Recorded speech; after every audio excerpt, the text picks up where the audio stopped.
Hello everyone, I'm Radala and once again welcome back to my channel. Today in this video I'm going to show you how to make Sabudana kheer. This recipe is very simple and easy to make and it also requires very few ingredients. So let's see what we need for this. Here I have taken half cup of medium sized sabudana. Sabudana is basically tapioca starch which is processed to form into tiny pearls. 1 liter of milk, you can use any full fat milk or toned milk. 4 tablespoons of sugar. Sugar you can adjust as per your taste. I think 4 tablespoons sugar will be enough for this.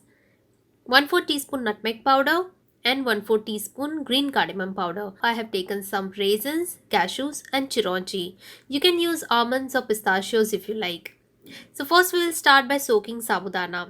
Take this sabudana in a bowl and rinse this very well couple of times. Don't press them too much while rinsing or else they might break. Now very important thing to take care is the quantity of water. The quantity of water should be at the level of sabudana. So spread this sabudana to check the level of water in it. This much level of water is required to perfectly soak them. Now let this soak for 3 to 4 hours or you can keep it overnight.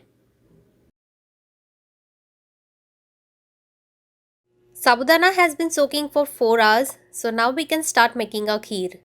In a pan take 1 liter milk.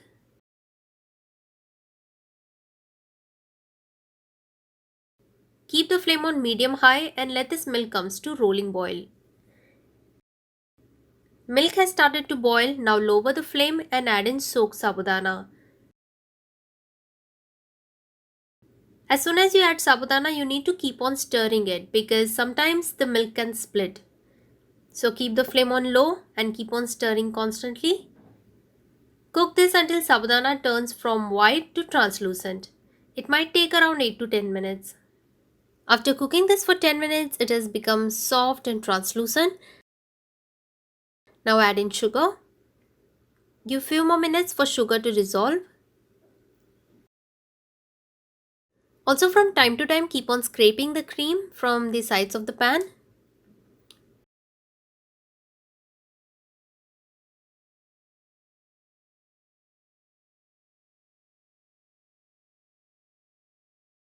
Finally add in nutmeg powder, green cardamom powder and all the dry nuts. Give just 2 more minutes and our kheer is ready. I have kept the consistency slightly thin because as it will cool down it will become thick. Serve this sabudana kheer warm or cold just the way you like it.